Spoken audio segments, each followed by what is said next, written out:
టీడీపీలో సంస్థాగతంగా ఏదైతే మార్పులు జరుగుతూ ఉన్నాయో, ఒక పక్కన కమిటీలు వేశారు, కొత్త కమిటీలు వేశారు. దానిలో భాగంగా వర్కింగ్ ప్రెసిడెంట్గా నారా లోకేష్ గారికి ఇవ్వడం జరిగింది. దాన్ని ఎలా చూస్తారు? నిజంగానే ఆయన కష్టానికి ఈరోజు ఫలితం తగ్గినట్టేనంటారు? ఏవండి నారా లోకేష్ గారు పార్టీ అమల్లోకి రాకముందే అపోజిషన్‌లో ఉన్నప్పుడే ఎంతో కష్టపడి ఎన్నో సంక్షేమ నిధులు ప్రజలందరికీ ఇచ్చి, సంక్షేమాన్నిచ్చి, అలాగే తన సొంత డబ్బులతోటి ఎంతో నిధులు ఖర్చుపెట్టి మంగళగిరి కాన్స్టిట్యున్సీ ప్రజలందరికీ కూడా ఎన్నో ఈ ఫలాలు అందించారు. అలాగే స్త్రీశక్తి ఏంటి, టిఫిన్ బండ్లేంటి, అలాగే చిరు వ్యాపారస్తులకి లోన్‌లేంటి, అలాగే స్త్రీశక్తి పేరు మీద బ్యూటీషియన్ కోర్సులేంటి, అలాగే కంప్యూటర్ కోర్సులేంటి, అనేక రకాలైన కోర్సులు మహిళలకి నేర్పించి, అలాగే మహిళల్ని ఉత్తేజపరిచి ఎన్నో రకాలుగా ఎన్నో రంగాల్లో మహిళలను ముందుంచి ఉంచాలనే దృక్పథంతోటి నారా లోకేష్ గారు ఈ రోజున మంగళగిరి కాన్స్టిట్యున్సీ ప్రజలందరికీ కూడా అందుబాటులో ఉండి, ఒక ఐటీ మినిస్టర్ అయ్యుండి కూడా, విద్యాశాఖ మంత్రి అయ్యుండి కూడా, అలాగే ఎమ్మెల్యే అయ్యుండి కూడా అందరికీ అందుబాటులో ఉంటూ, ఏ చిన్న బట్టల కొట్టు ఓపెన్ చేసినా, అదే ఏ చిన్న పెళ్లి కార్యక్రమాలు జరిగినా సరే అక్కడికి అటెండ్ అయ్యి అందరిలో అందుబాటులో ఉంటున్నారనేది అతిశయోక్తి కాదు. ఇవన్నీ మీడియా మిత్రులందరూ కూడా గమనిస్తూనే ఉన్నారు. ప్రతి ఒక్క టీవీలో కూడా మనం చూస్తున్నాము, సోషల్ మీడియాలో చూస్తున్నాము. ఎందుకంటే రానున్న రోజుల్లో కూడా లోకేష్ గారు మంగళగిరి కాన్స్టిట్యున్సీ ప్రజలందరికీ కూడా అతి దగ్గరలో ఉంటున్నారు. అలాగే రాష్ట్రం మొత్తం కూడా యువగళం అనే పేరుతో ఆంధ్ర రాష్ట్రం మొత్తం తిరిగి సంచలనం సృష్టించి, రాష్ట్రంలో ఎక్కడ ఏ మారుమూల ప్రాంతాల్లో ఏ ఆర్థిక ఉన్నాయో, సంక్షోభాలు ఉన్నాయో, అలాగే ఎక్కడ ప్రాబ్లమ్స్ ఉన్నాయో అవన్నీ అక్కడికక్కడ రెక్టిఫై చేసి, రాష్ట్రం మొత్తం కూడా యువగళం అనే పేరుతోటి ఎంత దగ్గరయ్యారో నారా లోకేష్ గారు రాష్ట్ర ప్రజలందరికీ తెలుసు. అలాగే ఈ రోజున తెలుగుదేశం పార్టీ వర్కింగ్ ప్రెసిడెంట్గా మరి నారా లోకేష్ గారికి అత్యున్నత పదవి వచ్చినందుకు కూడా మేమందరం కూడా చాలా గర్వపడుతున్నాము. ఎందుకంటే ఆ పదవికి వన్నె తెచ్చే విధంగా నారా లోకేష్ గారు కష్టపడి రాష్ట్ర ప్రజలందరికీ కూడా న్యాయం చేస్తారనే నమ్మకం ప్రజలందరిలోనూ ఉంది. అలాగే కాకుండా ఈ రోజున మహిళలకు, యువతకు దగ్గర దగ్గర 200 పోస్టుల దాకా తెలుగుదేశం పార్టీ ఉన్నతమైన పోస్టులు ఇచ్చింది. నామినేటెడ్ పోస్టులే కావచ్చు, రాష్ట్ర పోస్టులే కావచ్చు.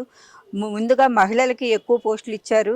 ఎందుకంటే తెలుగుదేశం పార్టీ అంటేనే మహిళల పక్షపాతి పార్టీ అని చెప్పేసి అందరూ అనుకుంటున్నారు. ఎందుకంటే లోగోల్లో కూడా చంద్రబాబు నాయుడు గారు మహిళలకే ముందంజు ఉంచి పెద్దపీట వేసి మహిళల్ని ఎక్కువగా గౌరవించి అనేక రకాలైన పదవులు అందించారు. అలాగే మరి ఎన్టీఆర్ గారు ఉన్నప్పుడు కాడి నుంచి కూడా మహిళలకు ఆస్తి హక్కు కల్పించిన కాడి నుంచి, అలాగే పావలా రుణంలో డోక్రా రుణాలు ఇప్పించిన కాడి నుంచి, చంద్రబాబు నాయుడు గారు రుణాలు ఇచ్చిన కాడి నుంచి 200 పెన్షన్ ఈ రోజు 400 పెన్షన్కి తీసుకొచ్చిన కనుక తెలుగుదేశం పార్టీకే దక్కింది. అలాగే ఆయన ఒక సాధారణ కార్యకర్తలాగా జాయిన్ అయిన వ్యక్తి కార్యకర్తల యొక్క సంక్షేమాన్ని పాటుపడతా వాళ్ళకి కావాల్సిన వాళ్ళని చనిపోయిన వాళ్ళకి ఇన్సూరెన్స్ తీసుకొచ్చారు, కొత్త సంస్కరణలు తీసుకొచ్చారు. దాని తర్వాత ఆయన ఒక ఎమ్మెల్సీగా ఎన్నికయ్యారు. ఎన్నికైన తర్వాత దాంతోపాటుగా ఇప్పుడు ఎమ్మెల్యే అయ్యారు. ఎమ్మెల్యే తర్వాత మినిస్టర్ అయ్యారు. మినిస్టర్తో పాటుగా కార్యకర్తల యొక్క బలోపేతాన్ని, పార్టీ బలోపేతాన్ని ఆయన చాలా కృషి చేసిన పరిస్థితి. మధ్యలో పాదయాత్ర ఆపోజిషన్లో చేసిన పరిస్థితి. అంటే ఒక కింద స్థాయి నుంచి ఆయన కార్యకర్తలకి అనుబంధం ఎలా ఉందంటారు? నిజంగానే కార్యకర్తల పట్ల అంకిత భావం ఎలా ఉందంటారు ఇక్కడ? ఏమండి కార్యకర్తల పట్ల అంకిత భావం ఉండబట్టే ఆయన అంత స్పీడ్గా వెళ్ళగలుగుతున్నారు, గ్రౌండ్ లెవెల్లో వర్క్ చేయగలుగుతున్నారు. ఎందుకంటే కార్యకర్తలు బలంగా ఉండకపోతే కనుక పార్టీ బలంగా ఉండదనే దృక్పథంతో ముందుకెళ్తున్నారు. ఫస్ట్ లీడర్షిప్ అనేది బలంగా ఉంటేనే ఏ పార్టీ అయినా సరే ఆధిక్యతలో ఉంటుంది.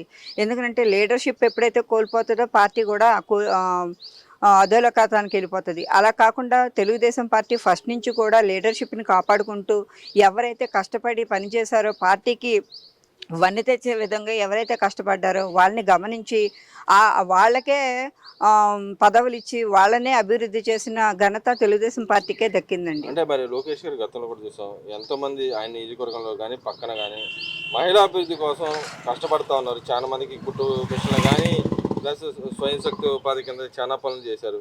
అంటే ఆయన మహిళలకి పెద్దపీట వేయడానికి గల కారణం ఏంటంటారు? పార్టీలో కానీ ఇటు పక్క ఆయన నియోజకవర్గంలో మహిళలకు చాలా పెద్దపీట వేస్తా వచ్చింది. ఇది ఎందుకని అంటారు? ఎందుకనంటేనండి, ఇప్పుడు ఎక్కడైతే మహిళలు పూజించబడతారో, ఎక్కడైతే మహిళలను గౌరవించబడతారో, అక్కడ ప్రాంతమంతా కూడా సస్యశ్యామలంగా ఉంటుందనేది అతిశయోక్తి కాదు. ఎందుకంటే ముందు మహిళల్ని ఎక్కడైతే పూజింపబడతారో అక్కడ ఆ ప్రాంతం అంతా కూడా సస్యశ్యామలంగా ఉంటుంది. అందుకనే ఇప్పుడు గత గవర్నమెంట్లో, జగన్మోహన్ రెడ్డి గవర్నమెంట్లో అమరావతి రైతులను కానీ, అమరావతి మహిళలను కానీ ఎన్నో హింసలు పెట్టి, ఎన్నో అకృత్యాలు చేసి, మహిళలను బూట్ కాళ్ళతో తన్ని, అలాగే మహిళల మీద అక్రమ కేసులు పెట్టి ఎంతో అధోలోకానికి తొక్కేశారు. ఆ విధంగా ఉంది కాబట్టి 11 సీట్లకి అంకితం అయిపోయింది వైసీపీ గవర్నమెంట్. మరి అదేవిధంగా ఇవాళ మహిళా బిల్లు కూడా ఒక పార్లమెంట్ ప్రవేశపెడతారు, మహిళలకి చట్టబద్ధత చేయబోతున్నారు. దాన్ని ఎలా మహిళగా ఎలా చూస్తారు? నిజంగానే మీ మహిళలకు అవకాశం వస్తాయి అంటారా? అలాగే మహిళలకి అవకాశం రావటం కాదండి, ఇప్పుడు ప్రజెంట్ ప్రాక్టికల్గా చూస్తున్నాం కదా అందరం. ఈ రోజున 200 మందికి పోస్టులు ఇచ్చారు తెలుగుదేశం పార్టీ. మహిళలే దాంట్లో 170 మంది దాకా ఉన్నారండి. ఇంకా రానున్న రోజుల్లో కూడా లోకల్ బాడీ ఎలక్షన్స్ పెడితేనే కూడా 50% మహిళలకు ఇస్తామని చెప్పేసి అన్నారు. అలాగే కార్పొరేషన్ పోస్టులు, అలాగే ప్రతి ఒక్కటి కూడా మహిళలకి రిజర్వేషన్ ఉంచి మహిళలనే ఉంచుతుంది తెలుగుదేశం పార్టీ. అందుకనే దీనికి అతిశయోక్తి కాదండి. ఎందుకంటే మహిళలు ఎక్కడైతే పూజింపబడతారో, ఎక్కడైతే గౌరవింపబడతారో ఆ పార్టీ కూడా సస్యశ్యామలంగా ఉంటుంది. అంటే ఇక్కడ మరి పార్లమెంట్ లో ఆమోదం పొందిద్దంటారు. ఈసారి మహిళా బిల్లు గతంలో కాంగ్రెస్ టైంలో పెట్టారు, వీగిపోయింది. ఈసారి మహిళలకి బిల్లులు 100% అమల్లోకి తీసుకొస్తారండి. ఎందుకంటే గట్టి పట్టు మీద ఉన్నారు. మహిళలకు కూడా 50% ఛాన్సెస్ ఇవ్వాలని చెప్పేసి గట్టి పట్టు మీద ఉంది తెలుగుదేశం పార్టీ.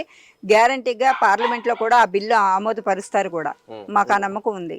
మరి అదేవిధంగా నిన్న వైసీపీ సోషల్ మీడియా ఎవరైతే కన్వీనర్ ఉన్నాడో ఆయన శ్రీహరిని అరెస్ట్ చేస్తే వాళ్ళ నాయకులందరూ పలువమని బయటకు వచ్చి అక్రమ అరెస్ట్ అని చెప్తాను. నిజంగానే అక్రమ అరెస్ట్ చేశారు, లేకపోతే మహిళలను కానీ ఇటు పక్కన చంద్రబాబు నాయుడు కానీ కించపరిస్తే అరెస్ట్ చేయమని చెప్పి సాక్షాత్తు కోర్టే చెప్పిన పరిస్థితి. అరెస్ట్ చేసినా కూడా దాన్ని కూడా తప్పు పడతాను ఎలా చూడొచ్చు అంటే ఏమండి, అక్కడ ప్రాక్టికల్ గా చూస్తున్నారు కదా, మీడియా మిత్రులందరూ వెళ్ళారు. దాంట్లో ఎంత నిజం ఉందో, ఎంత అబద్ధం ఉందో ప్రజలందరూ చూస్తున్నారు. దీంట్లో అతిశయోక్తి ఏం లేదు. పబ్లిక్ గా ప్రజలందరూ చూస్తున్నారు అక్కడ ఇన్సిడెంట్ ఏం జరిగింది అనేది. దాంట్లో ప్రజలకే తెలిసిపోతుంది. ఇప్పుడు లా అండ్ ఆర్డర్ ఏంటనేది ప్రజలకే తెలిసిపోతుంది.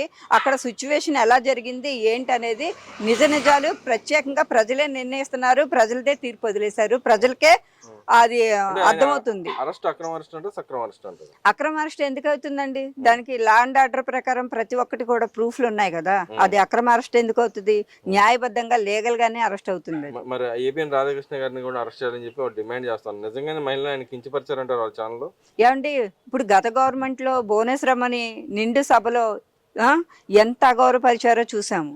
అలాగే మన లోకేష్ గారి భార్య బ్రాహ్మణి గారిని ఎంత అవాకులు చవాకులు పేరారో చూసాము.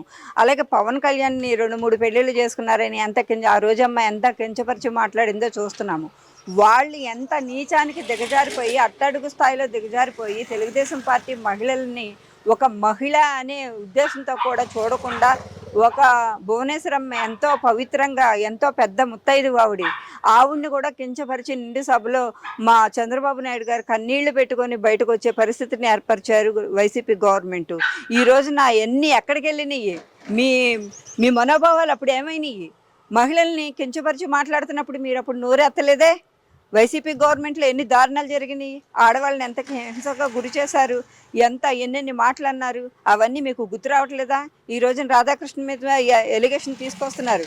వైసీపీ గవర్నమెంట్లో ఏమైంది? వాళ్ళందరూ ఆడవాళ్ళు కదా. ఈ రోజు నిలదీసి అడుగుతున్నాం మేము. మరి అదే చూసుకుంటే వాళ్ళ సాక్షాత్ ఎంపీ మాట్లాడుతూ ఉన్నాడు, మా జగన్మోహన్ రెడ్డి గారు ఏది చెప్తే అది చేస్తాం, మేము దేనికైనా రెడీగా ఉన్నాం, అవసరమైతే మానబాంబులో తయారవుతాం అని చెప్పి అంటున్నాం. ఏమండి, ఈ రోజు కొత్తగా ఏముంది? అసలు వాళ్ళు ఫస్ట్ నుంచి కూడా మారణ ఆయుధాలతోటే చేశారు గవర్నమెంట్. ఫస్ట్ ఎక్కంగానే మరి ప్రజావేదిక కూల్చేశారు. అలాగే ఎన్ని మర్డర్లు, డోర్ డెలివరీ చేసిన రోజులు ఉన్నాయి. దళితులను చంపేసి రమ్య కేసు, ఆడపిల్లల్ని ఎంతమందినో బలి తీసుకున్నారు దళితుల్ని. అలాగే ఒక బాబుని, దళిత పిల్లోడిని తీసుకొచ్చి డోర్ డెలివరీ చేసిన రోజులు ఉన్నాయి. ఎన్నో గురాతకాలు చేసి ఈ రోజున వాళ్ళు వైసీపీ గవర్నమెంట్లో ప్రతి ఒక్కటి కూడా గొడ్డలి పొడితో బాబాయిని చంపేశాడు. తల్లికి చెల్లిని కూడా అధోగత పాలనకి తొక్కేశాడు, బయటికి పంపించేశాడు. ఒక తల్లికి చెల్లికి న్యాయం చేయలేని వాడు ఈ రోజున ఆడవాళ్ళ గురించి మాట్లాడే హక్కు కూడా ఆ గవర్నమెంట్కి లేదు ఇక్కడ నేను ఒక చెప్తున్నాను. ఎంపీ సాక్షాత్తు ఒక ఎంపీ మానవలాగా తయారవుతానంటే దాన్ని ఎలా దొరుకుతుంటారు? లా అండ్ ఆర్డర్ సిచ్యువేషన్ ఇది దీని వెనకాల గ్యారంటీగా జగన్మోహన్ రెడ్డి హస్తం ఉంది. ఆయన అంత చెలరేగిపోయి ఒక ఎంపీ ప్రజా ప్రతినిధి అలా మాట్లాడుతున్నాడంటే అది దాని వెనకాల జగన్మోహన్ రెడ్డి హస్తం ఉందని పబ్లిక్గా కనబడతానే ఉందండి.